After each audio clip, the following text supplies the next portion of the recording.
Hello friends, आज का जो टॉपिक है वो है मौर्य एडमिनिस्ट्रेशन यानी मौर्य प्रशासन। तो आज हम मौर्य प्रशासन के बारे में देखेंगे।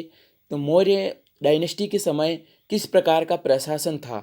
जैसे कि जिस प्रकार हमारी इंडिया कंट्री है, वो इंडिया कंट्री अपने स्टेट के लेवल में डिवाइड है, और स्टेट जो है वो डिस्ट्रिक्ट के लेवल में डिवाइड है, और डिस्ट्रिक्ट जो है वो तहसील के लेवल में डिवाइड है। उसी प्रकार हम देखेंगे कि मौर्य काल के समय किस प्रकार का सिस्टम था। जिस प्रकार से हमारे डिस्ट्रिक्ट, तहसील और स्टेट होते हैं, उसी प्रकार से मौर्य काल में किस प्रकार का सिस्टम हुआ करता था। और हम मिलिट्री डिपार्टमेंट के बारे में देखेंगे, और जुडिशियल सिस्टम के बारे में देखेंगे कि किस किस लेवल पर कोर्ट होते थे, कौन कौन से कोर्ट होते थे। और सोसाइटी के बारे में देखेंगे कि सोसाइटी का किस प्रकार का सिस्टम होता था, वो हम आज इसमें देखेंगे। तो इसको देखने से पहले मैं आपको बता दूं, इससे पहले हमने हमने मौर्य एम्पायर के 4 वीडियो हम पढ़ चुके हैं। 4 वीडियो थे। तो फर्स्ट वीडियो में हमने देखा था कि मौर्य एम्पायर का इंट्रोडक्शन यानी मौर्य एम्पायर से पहले कौन कौन सी डायनेस्टी थी उसके बारे में पढ़ा। सेकंड में हमने अशोक जो अपने फर्स्ट रूलर थे चंद्रगुप्त, उनके बारे में देखा। सेकंड हमने थर्ड जो है हमने बिंदुसार के बारे में देखा। और फोर्थ हमने अशोक के बारे में देखा। ठीक है। अब जो है हमारा टॉपिक वो है मौर्य एडमिनिस्ट्रेशन यानी मौर्य प्रशासन। तो the first centralised administration was stabilised in India during the Maurya period. Centralised administration क्या होता है मैं बता दूं कि ऐसा एडमिनिस्ट्रेशन, मतलब कि इसमें क्या होता था, सेंट्रलाइज्ड एडमिनिस्ट्रेशन में सारा कंट्रोल जो होता था पूरे साम्राज्य का वो सेंटर से होता था, उसी को कहा गया है सेंट्रलाइज्ड एडमिनिस्ट्रेशन। तो ये फर्स्ट सेंट्रलाइज्ड एडमिनिस्ट्रेशन था, यह फर्स्ट डायनेस्टी थी हमारे भारत में, जो कि पूरा जो कंट्रोल करती थी वो सेंटर से करती थी, उसी को कहा गया है centralised administration. The entire power in the hand of king but he was not autocratic. यानी जो सारी पावर जो होती थी, पूरा मैं बता दूं, जैसे कि पूरा जो मौर्य एम्पायर है, तो इसकी जो सारी जो पावर होती थी, पूरी शक्ति होती थी पूरे साम्राज्य को चलाने की, वो किसके पास में होती थी? किंग के पास में। किंग के पास में होती थी। जो जो किंग कहता था वही सब करते थे, यानी मोनार्की वाला सिस्टम था। ठीक है। और तो the king appoints chief minister and priest through the process of उपदा परीक्षण based on their character and qualification. This people were also member of council of minister. यानी किंग जो थे, राजा, वो चीफ मिनिस्टर और प्रीस्ट को अपॉइंट करते थे, यानी नियुक्त करते थे। किस किस को? चीफ मिनिस्टर और प्रीस्ट को। कौन से प्रोसेस के थ्रू? उपदा परीक्षण के प्रोसेस के थ्रू। एक प्रोसेस है उपदा परीक्षण, उस प्रोसेस के थ्रू जो हमारे राजा होते थे वो एम्पायर के चीफ मिनिस्टर और प्रीस्ट को क्या करते थे? अपॉइंट करते थे, और उनके क्वालिफिकेशन और कैरेक्टर के आधार पर। ठीक है। तो this people were also member of council of minister. और ये जो मेंबर होते थे, चीफ मिनिस्टर और प्रीस्ट जो होते थे, ये काउंसिल ऑफ मिनिस्टर के भी मेंबर होते थे। परिषा मंत्रिणा was also form of council of minister. यानी परिषा मंत्रिणा साम्राज्य में एक पद था जो कि काउंसिल ऑफ मिनिस्टर की तरह ही था। ये पद भी परिषा मंत्रिणा। 7 component of state as per Kautilya. यानी कौटिल्य के अनुसार किसी भी राज्य के या किसी भी स्टेट के 7 कंपोनेंट होना बहुत ही आवश्यक है। वो कौन कौन से? तो राजा, अमात्य, जनपद, दुर्ग, कोष, सेना और मित्र। राजा यानी एक किंग होना चाहिए जो कि पूरी प्रजा को संभाल सके। अमात्य यानी मंत्री होने चाहिए, मिनिस्टर होने चाहिए। थर्ड, जनपद यानी पॉपुलेशन होनी चाहिए। दुर्ग, फोर्थ है दुर्ग यानी फोर्ट होना चाहिए। और कोष यानी ट्रेजरी यानी खजाने होने चाहिए।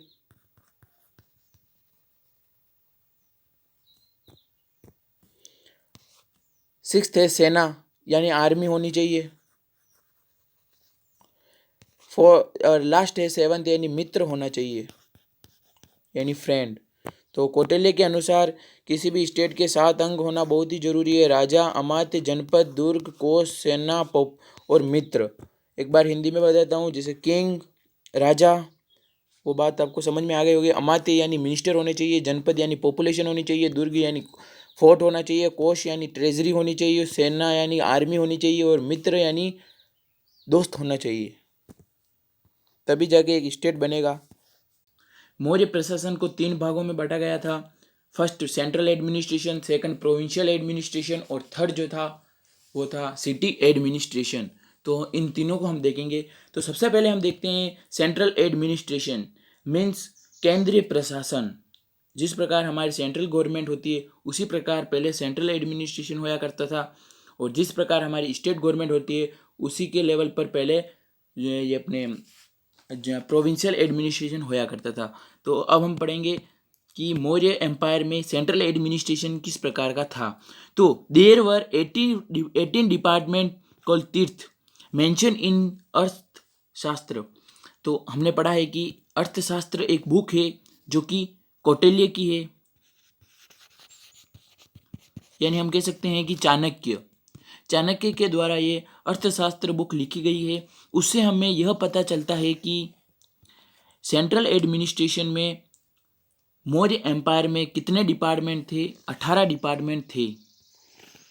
सेंट्रल एडमिनिस्ट्रेशन में टोटल 18 डिपार्टमेंट थे जिनको कहा गया है तीर्थ। ये हमें किससे पता चलता है, जो अर्थशास्त्र बुक है चाणक्य की उससे। तो सेंट्रल एडमिनिस्ट्रेशन में टोटल 18 डिपार्टमेंट थे और उनको कहा जाता था तीर्थ।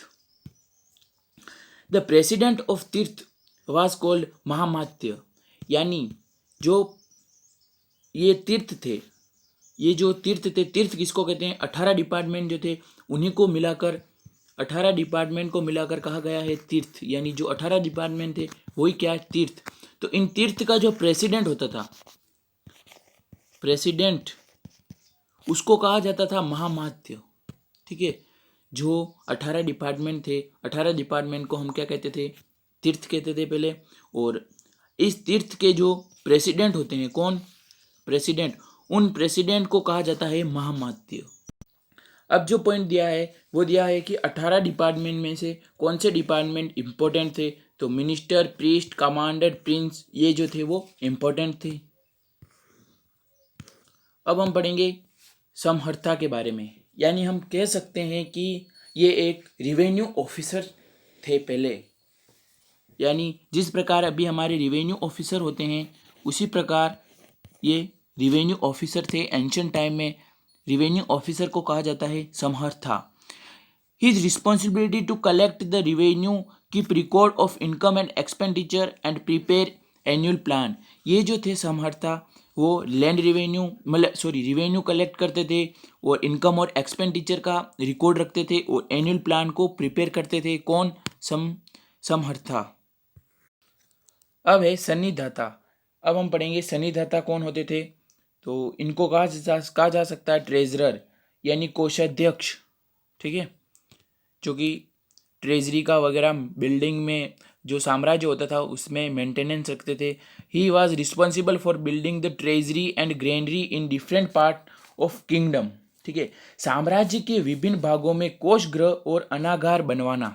ठीक है, इनका क्या काम था कि जो साम्राज्य होता था, मौर्य एम्पायर जो था वो क्या एक साम्राज्य था। तो मौर्य साम्राज्य में ये क्या करते थे, विभिन्न भागों में कोष गृह यानी खजाने और अनाज भंडार बनवाते थे। इनका क्या काम था, एक तो खजाने बनाना, सोना ये रखने के लिए, और अनाज रखने के लिए भंडार बनाना, अनाज भंडार। वो किसका काम था, तो सन्निधाता। आपको एग्जाम में पूछा जा सकता है कि सन्निधाता का क्या काम था, मौर्य एम्पायर में सन्निधाता का क्या काम था या समहर्ता का क्या काम था, यह आपको पूछा जा सकता है 1 नंबर में। अब हम पढ़ेंगे प्रोविंशियल एडमिनिस्ट्रेशन, यानी हम कह सकते हैं कि प्रांतीय प्रशासन। प्रांतीय प्रशासन किसको कहते हैं, जिस प्रकार अभी हमारे स्टेट हैं उसी प्रकार एंशिएंट टाइम में प्रोविंसेस होते थे। जिस प्रकार अभी हमारे 29 स्टेट है उसी प्रकार पहले 5 प्रोविंस होते थे जिनको हम स्टेट भी कह सकते हैं। स्टेट की तरह ही थे, ठीक है। जिस प्रकार हमारे अभी स्टेट हैं उसी प्रकार पहले 5 प्रोविंसेस होते थे। तो there were 5 provinces during the Ashoka rule. जब अशोक रूल करते थे तब कितने प्रोविंसेस थे? 5 प्रोविंसेस। अशोक कौन है? हमने पढ़ा है मौर्य डायनेस्टी के जो थर्ड रूलर हैं वो है अशोक। उनके कार्यकाल में 5 प्रोविंसेस थे। These provinces were control by Kumar, और ये प्रोविंसेस जो थे वो कंट्रोल किए जाते थे कुमार के द्वारा, ठीक है। और the provinces were divided into district called विश्व एंड कंट्रोल बाय विश्वपति। ये प्रोविंसेस जो थे, यानी ये प्रोविंसेस जो थे वो किस में डिवाइड थे? डिस्ट्रिक्ट में। डिस्ट्रिक्ट तो अभी लेटेस्ट वर्ड है। इसको पहले डिस्ट्रिक्ट को पहले एंशिएंट टाइम में विश्व कहा जाता था। क्या कहा जाता? विश्व। यानी 5 प्रोविंसेस जो थे वो हर एक प्रोविंसेस डिस्ट्रिक्ट में बटा हुआ था, और डिस्ट्रिक्ट को एंशिएंट टाइम में कहते थे विश्व, और इसको कंट्रोल करने वाला जो होता था वो होता था विश्वपति, ठीक है। जो इन डिस्ट्रिक्ट को कंट्रोल करता था एंशिएंट टाइम में उसको कहा जाता था विश्वपति। और आपको पूछा जा सकता है कि विश्वपति क्या कंट्रोल करते थे, तो आपको बताना है कि विश्वपति जो थे वो विश्व कंट्रोल करते थे, यानी डिस्ट्रिक्ट कंट्रोल करते थे।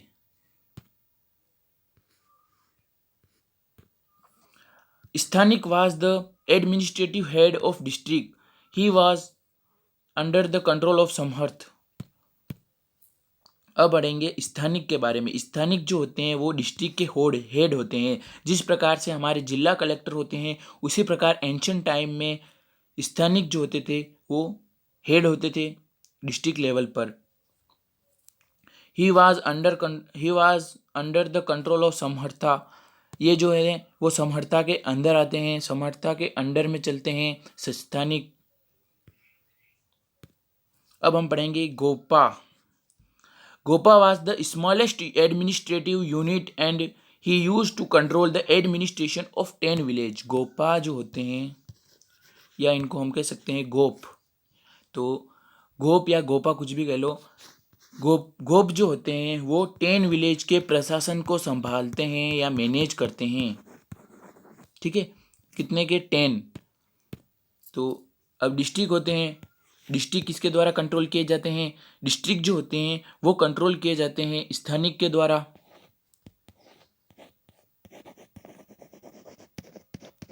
अब स्थानिक से भी अब नीचे पोस्ट जो है वो है गोपा या गोप। गोप का क्या काम होता है? गोप का काम होता है वो 10 विलेज के प्रशासन को संभालते हैं, मैनेज करते हैं, जो गोप होते हैं, ठीक है। एक बार वापस बता देता हूँ। तो गोप जो होते हैं वो 10 विलेज के प्रशासन को कंट्रोल करते हैं, ठीक है। प्रदेशत्री was the officer who used to work under the समहर्थ and he used to check the working of गोपाज, स्थानिक और विलेज ऑफिसर।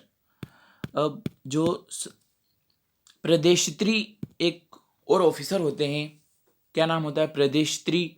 वो किसके अंडर में वर्क करते हैं? समहर्ता के अंडर में वर्क करते हैं। अब समहर्ता के अंडर में वर्क करते हैं, और ये जो होते हैं प्रदेशत्री, इनका क्या काम होता है कि जो गोपाज होते हैं उनके वर्क को चेक करना, स्थानिक जो होते हैं उनके वर्क को चेक करना, और जो विलेज ऑफिसर होते हैं उनको चेक करना। ये किसका काम है? प्रदेशत्री का। देखो, प्रदेशत्री का जो फर्स्ट काम है वो है गोपाज के वर्क को चेक करना। गोपाज कौन होते हैं? जो कि 10 विलेज के प्रशासन को कंट्रोल करते हैं, वो कहलाते हैं गोपा। और स्थानिक किसको कहते हैं? स्थानिक वो होते हैं जो कि डिस्ट्रिक्ट के हेड होते हैं। डिस्ट्रिक्ट के हेड को कहा जाता है स्थानिक। और विलेज ऑफिसर जो कि गांव के छोटे मोटे ऑफिसर होते हैं उनको सबको कंट्रोल कौन करते हैं? ये किसका काम है कंट्रोल करने का? इनको प्रदेशत्री। अब हम पढ़ेंगे सिटी एडमिनिस्ट्रेशन यानी नगर शासन, ठीक है। As per Megasthenes city administration was controlled by a council of 30 member which was divided into 6 committee। Megasthenes किसके अकॉर्डिंग? मेगास्थनीज के अकॉर्डिंग। मेगास्थनीज कौन है? ये एक एम्बेसडर हैं जो कि चंद्रगुप्त की कोर्ट में रहते हैं। इन एम्बेसडर को कौन भेजता है मेगास्थनीज के नाम के? तो सिल्यूकस निकेटर अपनी बेटी की शादी जो है वो चंद्रगुप्त से कराते हैं। तो चंद्रगुप्त के कोर्ट में मेगास्थनीज को एम्बेसडर के रूप में भेजते हैं। ठीक है, कौन? तो सिल्यूकस निकेटर। ये चीज़ आपको याद रखनी है कि मेगास्थनीज कौन था। तो ये एक एम्बेसडर था जो कि सिल्यूकस निकेटर को द्वारा भेजा गया चंद्रगुप्त की कोर्ट में। अब जब उसने सिल्यूकस निकेटर ने अपनी बेटी की शादी चंद्रगुप्त से करवाई। तो मेगास्थनीज के अकॉर्डिंग सिटी एडमिनिस्ट्रेशन जो था वो पहले कंट्रोल किया जाता था काउंसिल ऑफ 30 मेंबर, यानी एक 30 मेंबर का एक डिपार्टमेंट था उसके द्वारा। जो नगर शासन जो था जो नगर शासन जो था वो किसके द्वारा कंट्रोल किया जाता था? एक 30 मेंबर का एक डिपार्टमेंट होता था, उसी के द्वारा क्या नगर शासन कंट्रोल किया जाता था। तो अब ये 30 मेंबर का जो मेंबर 30 मेंबर का जो डिपार्टमेंट था वो वापस 6 कमेटी में डिवाइड था। यानी एक कमेटी में कितने मेंबर हो गए? 5 मेंबर। यानी कि अब पांच पांच मेंबर की कितनी कमेटी हो गई? 6 कमेटी हो गई। और हर कमेटी में कितने मेंबर हो गए? 1 मेंबर। ठीक है, यानी 5 मेंबर की कितनी कमेटी हो गई? 6 कमेटी हो गई। अब 6 कमेटी का अलग अलग काम था। वो किससे रिलेटेड? ट्रेड से रिलेटेड, इंडस्ट्री से रिलेटेड, कल्चर से रिलेटेड, टैक्स कलेक्ट करने से रिलेटेड और फॉरेन इशू को मेंटेन करने से रिलेटेड। सब जो 6 कमेटी थी उसका अलग अलग काम होता था और हर कमेटी में 5 मेंबर होते थे। ठीक है, तो people who disobey this committee were given that sentence. और ये जो 6 कमेटी थी, अगर इनकी कोई बात को नहीं मानता था, डिसओबे यानी कोई बात को इनकार करता था, इनकी बात को नहीं मानता था, तो ये कमेटी क्या करती थी? गिवन दैट सेंटेंस यानी मौत की सजा दे देती थी। अब हम पढ़ेंगे मिलिट्री सिस्टम के बारे में, यानी मौर्य एम्पायर में मिलिट्री सिस्टम किस प्रकार का था, यानी सैन्य व्यवस्था किस प्रकार की थी, वो हम इसमें देखेंगे। तो इससे पहले हमने मौर्य प्रशासन के बारे में देखा है कि मौर्य प्रशासन 3 पार्ट में डिवाइड था, सेंट्रलाइज्ड, प्रोविंसेस और थर्ड जो था वो सिटी एडमिनिस्ट्रेशन। तो अब हम पढ़ेंगे मिलिट्री सिस्टम के बारे में। There was separate military department which was divided into 6 committee, यानी मिलिट्री से रिलेटेड इसका मौर्य एम्पायर में पूरा अलग डिपार्टमेंट था। ये डिपार्टमेंट जो था वो एक पूरी 6 कमेटी में डिवाइड था। और 6 कमेटी में ईच कमेटी यानी 6 कमेटी थी। कितनी? 6 कमेटी थी।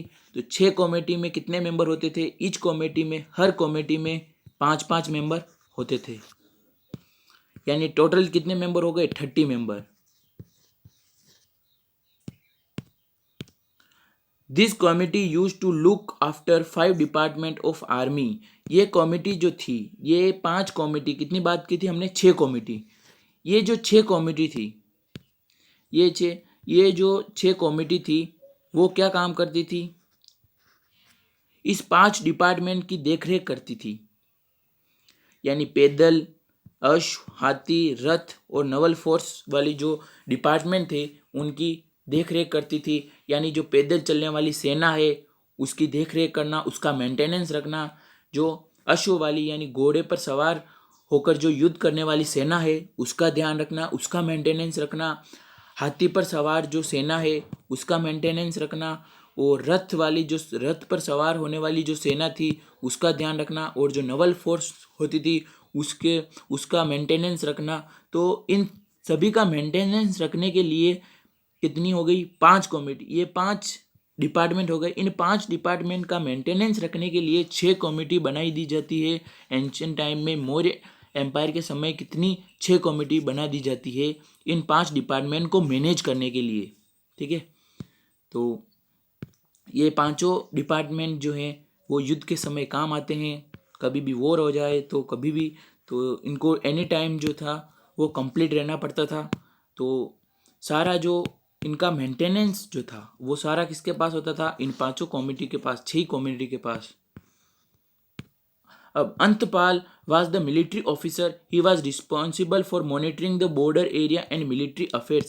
अंतपाल जो था, अंतपाल का एक मिलिट्री ऑफिसर था जो कि जो किसी भी बॉर्डर जो होते थे उनकी देख रेख करता था और मिलिट्री अफेयर्स को सॉल्व करता था।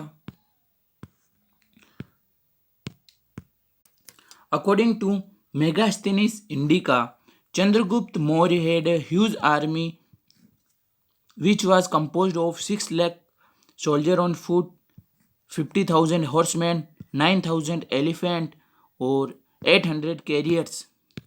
यानी मेगास्थेनिस के अकॉर्डिंग, यानी मेगास्थेनिस की एक बुक है जिसका नाम है इंडिका, उसके अकॉर्डिंग चंद्रगुप्त मौर्य के पास एक बड़ी विशाल आर्मी थी, ठीक है, जिसमें 6 लाख पैदल चलने वाले सोल्जर यानी सैनिक थे, 50,000 घोड़े पर चलने वाले जो सैनिक थे, 9,000 हाथी पर चलने वाले सैनिक थे और 800 जो थे वो रथ पर चलने वाले सैनिक थे, यानी 800 रथ थे। तो इस प्रकार की आर्मी थी किसके पास? चंद्रगुप्त के पास। तो इतने लोगों को, इन्हीं लोगों को मतलब कि मैनेज करने के लिए वो जो 6 कमेटी है हमने ऊपर पढ़ी वो काम आती है। तो ये 6 कमेटी जो थी वो इन सबको मैनेज करती थी। देख लीजिए कितना हेवी काम है। 6 लाख पैदल चलने वाले लोग, 50,000 घोड़े पर सवार वाले सैनिक, 9,000 हाथी पर चलने वाले सैनिक, 800 मतलब रथ, इतनी विशाल आर्मी थी चंद्रगुप्त मौर्य के पास में। तो अब हम देखेंगे जुडिशियल सिस्टम यानी न्याय व्यवस्था किस प्रकार की थी। प्राचीन काल में मौर्य एम्पायर के समय न्याय व्यवस्था किस प्रकार की थी वो अब हम देखेंगे। तो king was the supreme head of judicial system. Judicial system के यानी न्याय व्यवस्था के जो सुप्रीम हेड होते थे वो राजा होते थे। इन विलेज कोर्ट ग्रामीणी एंड ग्राम वृद्ध यूज टू गिव जजमेंट। गांव की जो विलेज होते थे यानी गांव के जो कोर्ट होते थे, गांव के जो कोर्ट होते थे उनमें जजमेंट कौन देता था? ग्रामीणी और ग्राम वृद्ध जो होते थे वो लोगों को जजमेंट देते थे और लोगों का न्याय करते थे। तो संग्रहण एंड द्रोणमुख were court at local level and janapada level. संग्रहण और द्रोणमुख जो कोर्ट जो थे वो लोकल लेवल पर कोर्ट थे और जनपद लेवल पर ये थी मतलब कि पॉपुलेशन के लेवल पर, और लोकल लेवल पर जो कोर्ट जो होया करती थी वो कौन कौन सी थी? तो वो थी संग्रहण और द्रोणमुख court. Central court of Pataliputra was above all. इन सब कोर्टों से ऊपर जो कोर्ट होती थी वो सेंट्रल कोर्ट होती थी जो कि पाटलिपुत्र में थी। सिटी मजिस्ट्रेट वाज कॉल्ड व्यवहारिक महामत्य। जो सिटी मजिस्ट्रेट होते थे उनको एंशियंट टाइम में व्यवहारिक महामत्य कहा जाता था, और डिस्ट्रिक्ट मजिस्ट्रेट जो होते थे उनको राजुक कहा जाता था। एग्जाम में पूछा जा सकता है कि सिटी मजिस्ट्रेट को पहले क्या कहा जाता था, तो आपको बताना है व्यवहारिक महामत्य, और डिस्ट्रिक्ट मजिस्ट्रेट को क्या कहा जाता था, तो आपको बताना है राजुक। Other court were divided into, और इनकी 2 कोर्ट थी। तो दोनों कोर्ट के बारे में हम देखते हैं कि फर्स्ट कोर्ट क्या है। तो फर्स्ट कोर्ट है धर्मस्थीय और सेकंड जो है वो है कंटकशोधन। सेकंड कोर्ट है कंटकशोधन। अब हम सब फर्स्ट में देखेंगे। फर्स्ट कोर्ट जो थी वो हमारी धर्मस्थीय। इसमें क्या होता है? तो धर्मस्थीय कोर्ट में, तो this court gave judgement under the 3 धर्मस्थास एंड 3 अमात्यास। ये कोर्ट जो है वो जजमेंट देती है किसके अंडर? इस कोर्ट के अंडर कौन जजमेंट देता है? तो 3 धर्मस्थास होते हैं और 3 अमात्यास होते हैं, वो जजमेंट देते हैं, न्याय करते हैं किसी का भी। It was a civil court which deal with case related thief, robbery and loot. ये सिविल कोर्ट होती है। ये कौन से किस रिलेटेड केस डील करती है? तो चोरी, डकैती और लूट, इन तीनों से रिलेटेड जो कोई केस होते हैं वो सोल्व किए जाते हैं धर्म स्थीय कोर्ट में।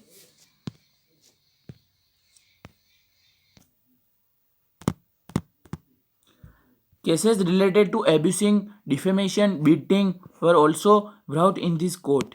यानी जो गाली देने से रिलेटेड, बेइज्जती से रिलेटेड और मारपीट से रिलेटेड अगर कोई भी केस होते थे तो वो सोल्व किए जाते धर्म स्थीय कोर्ट में। ठीक है। अब जो सेकंड कोर्ट आती है वो आती है कंटकशोधन कोर्ट। फर्स्ट जो थी वो थी धर्म स्थीय कोर्ट, अब आती है कंटकशोधन कोर्ट। इसमें ये जो होती है वो क्रिमिनल कोर्ट होती है और वो जो होती है धर्म स्थीय कोर्ट वो सिविल कोर्ट होती है। तो फर्स्ट पॉइंट है दिस वर क्रिमिनल कोर्ट, ये जो होती है वो क्रिमिनल कोर्ट होती है। और देयर वर 3 परदेशित्रीज एंड 3 अमत्याज who solve the dispute between state and concern person. यानी ये जो कोर्ट होती है इसमें जो होते हैं वो तीन तीन प्रदेशित्रीज और 3 अमत्याज जो होते हैं वो जजमेंट देते हैं। ये किस रिलेटेड डिस्प्यूट सॉल्व करती है? तो यदि किसी भी दो स्टेट के बीच में यदि कोई डिस्प्यूट हो जाए, यानी ए एंड बी स्टेट है, अगर इन दोनों के बीच में डिस्प्यूट हो जाए तो इस डिस्प्यूट को सॉल्व करती है कंटकशोधन कोर्ट। और अगर किसी दो पर्सन के बीच में भी डिस्प्यूट हो जाए तो उसको भी सॉल्व करती है यही कोर्ट डिस्प्यूट को।